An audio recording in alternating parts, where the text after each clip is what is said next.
Magandang gabi sa ating lahat. Ito po si Kuya Per sa ating Bible Adventure. Since ito po ang ating unang topic sa taong 2011, ay didiscuss po natin dito sa segment na ito na Bible Adventure ang mga kahindik-hindik, kamangha-mangha, amazing facts na nakasulat sa banal na kasulatan. Ang Biblia po ay kakaiba. Wala pang aklat na may sulat na katulad ng Biblia. Ito po ay sinulat sa loob ng 1,500 years. Ito po ay sinulat sa loob ng 40 generation at 40 manunulat.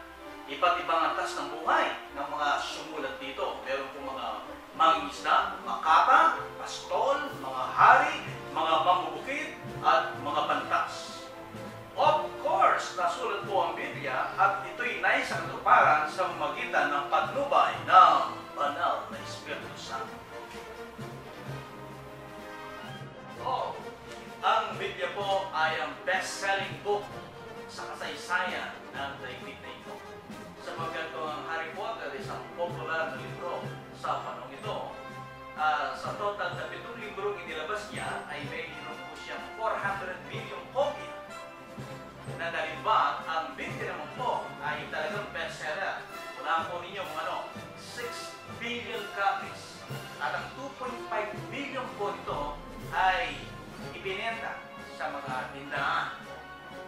At ang Biblia po ay nilibag sa 2,000 na iba't ibang klase ng wika at lingwahe. At meron pa po, siguro wala pong nakakalam nito, sa lahat ng mga libro na nakalagay sa mga bookstore, ang Biblia po ay ang tinuturing na most shoplifted book in the world. Well, ang salitang Bible ay galing sa wikang Griego na ibig sabihin ay Biblia. Ang ibig sabihin ng Biblia ay mga aklat o maraming aklat o sa English ay library. Ito ay koleksyon ng mga libro na binubuo ng New Testament at Old Testament. Ang lahat ng total nito ay 66 na libro.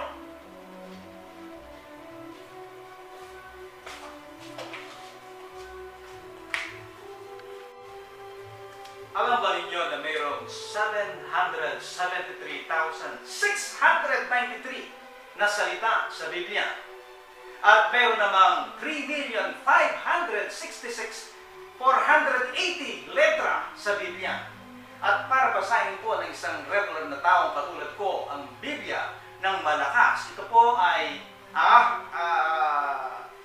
aabot ng 70 hours na pagbabasa.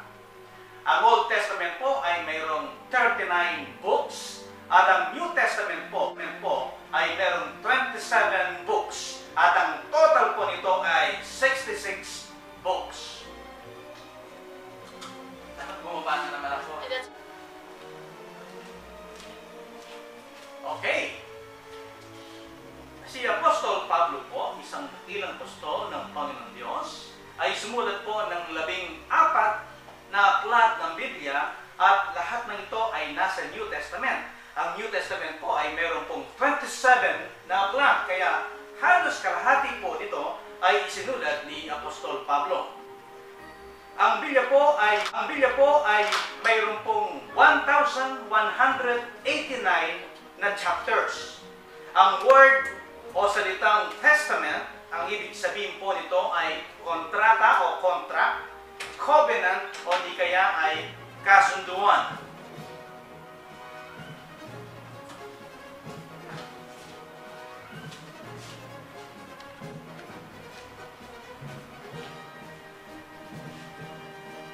Ang Old Testament po ay isinulat sa wikang Hebreo at ang New Testament naman po ay isinulat sa wikang Griego.